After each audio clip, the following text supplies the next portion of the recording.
আজ আমরা কথা বলবো দক্ষিণ এশিয়ার রাজনীতি নিয়ে, যেখানে একটা বড় যুগের অবসান ঘটেছে। একজন প্রভাবশালী নেত্রীর মৃত্যু এটা শুধু একটা দেশের ইতিহাসকেই বদলে দেয়নি, বরং পুরো অঞ্চলের ভবিষ্যৎকেই যেন একটা ঝাঁকুনি দিয়ে গেছে। এই যে বলা হচ্ছে ব্যাটেল অফ দ্য বেগম শেষ হলো, এর মানেটা কি? মানে হলো সাবেক প্রধানমন্ত্রী খালেদা জিয়ার মৃত্যু, আর এর সাথেই শেষ হলো শেখ হাসিনার সঙ্গে তার প্রায় ৩ দশকের সেই বিখ্যাত প্রতিদ্বন্দ্বিতা। আর সত্যি বলতে এই প্রতিদ্বন্দ্বিতাই তো আজকের বাংলাদেশকে গড়ে তুলেছে। তো ব্যাপারটা শুধু একজন নেত্রী চলে যাওয়া নয়, এটা আসলে বাংলাদেশের রাজনীতির একটা পুরো অধ্যায়ের শেষ। খালেদা জিয়ার মৃত্যু এবং শেখ হাসিনার নির্বাসনে থাকার কারণে যে বিশাল একটা রাজনৈতিক শূন্যতা তৈরি হয়েছে, সেটা কিন্তু দেশটাকে একটা নতুন আর বেশ অনিশ্চিত ভবিষ্যতের দিকে ঠেলে দিচ্ছে। আসলে আজকের বাংলাদেশকে যদি ঠিকঠাক বুঝতে হয়, তাহলে এই দুই ক্ষমতাধর নারীর গল্পটা জানা খুব জরুরি। তাদের সম্পর্কটা বেশ জটিল ছিল, ট্র্যাজেডি থেকে শুরু, আর পুরোটাই ক্ষমতাকে ঘিরে। এই যে মিডিয়া একটা শব্দ ব্যবহার করত, ব্যাটল অফ দ্য বেগম, এটা আসলে কি? এটা হলো খালেদা জিয়া আর শেখ হাসিনার মধ্যকার সেই তীব্র রাজনীতিক লড়াই, যা কিনা ৩০ বছরেরও বেশি সময় ধরে বাংলাদেশের রাজনীতিকে নিয়ন্ত্রণ করেছে। আর লড়াইটা জানেন, শুধু রাজনৈতিক ছিল না, এটা ছিল খুবই ব্যক্তিগত। আর এটাই হয়ে উঠেছিল দেশের গণতান্ত্রিক যুগের মূল চালিকা শক্তি। সবচেয়ে অবাক করা বিষয় কি জানেন?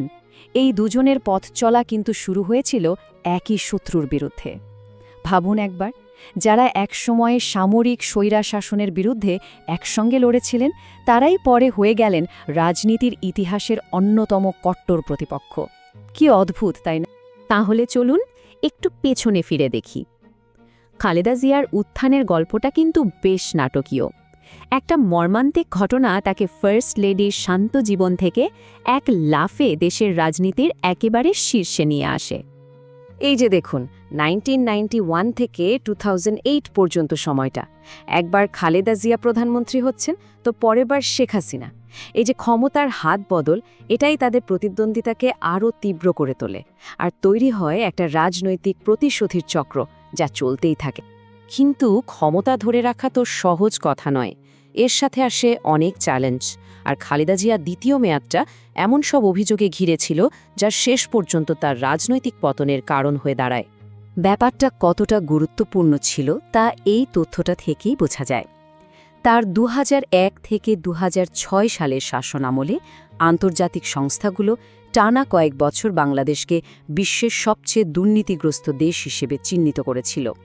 এটা তার সরকারের জন্য যে কতটা ক্ষতিকর একটা তকমা ছিল, তা নিশ্চয়ই বুঝতে পারছেন। এর পরের ঘটনা প্রবাহ তো আরও জটিল। ২০১৮-তে দুর্নীতির অভিযোগে তিনি জেলে গেলেন। তারপর স্বাস্থ্যের কারণে তাকে গৃহবন্দী করা হলো, আর শেষ পর্যন্ত সক্রিয় রাজনীতিতে আর ফেরা হলো না। এখানে গুরুত্বপূর্ণ বিষয় হল, তার রাজনৈতিক ক্যারিয়ারের শেষটা কিন্তু নির্বাচনে হেরে হয়নি, হয়েছিল একটা আদালতের একটা রায়ের মাধ্যমে। যদিও তিনি সবসময় বলে এসেছেন যে এই মামলা রাজনৈতিক উদ্দেশ্য প্রণোদিত ছিল। তো দুই বেগমই এখন রাজনীতির মঞ্চ থেকে দূরে, একজন প্রয়াত, অন্যজন নির্বাসনে। এর ফলে বাংলাদেশে যে একটা বিরাট শূন্যতা তৈরি হয়েছে, তা বলাই বাহুল্য। এখন দেশ তাকিয়ে আছে নতুন মুখের দিকে, নতুন চ্যালেঞ্জের দিকে, এক কথায় এক অনিশ্চিত ভবিষ্যতের দিকে। আর এই নতুন মুখের মধ্যে প্রথমেই যার কথা আসে, তিনি হলেন তারেক রহমান, খালেদা জিয়ার ছেলে। দীর্ঘ ১৭ বছর নির্বাসনে থাকার পর তিনি ফিরে এসেছেন বিএনপির হাল ধরতে।